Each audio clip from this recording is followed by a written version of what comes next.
Malta ser tilab kontra l-Italja fil-lob tal-kwalifikazzjoni tal-futbol tal-Euro 2016. ħatkun lagħba veru sabiħa u jena nixtieq li Malta terbaħ għal-minu jew tiġi draw.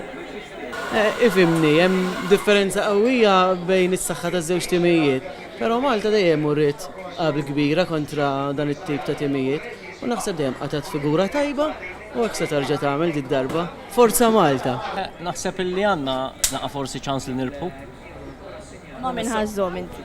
Ma Malta u ovvja. Issa naraw x'ħajġri, nimmaġina li ħanidilfu, ma naħseb. Ħatiġina. Iżomma Malta, ma Taljani dejjem Taljani. Din l-aħbar intlaqat tajjeb mill-Assoċjazzjoni tal-Futbol Maltija. Tista' tgħid huwa grupp diffiċli ħafna, però jibqa' grupp attrajenti għalina u għall-pubbliku. Finalment bħala MFA aħna nħarsu lejn dan il-grupp fuq l-istess sitwazzjoni ħarisna sentejn ilu, ġifieri li nagħmlu l-aħjar li nistgħu b'determinazzjoni u b'qalb kbira biex kemm jista' jkun nġibu prestazzjonijiet tajba u nerbu rispett fuq il-pitch.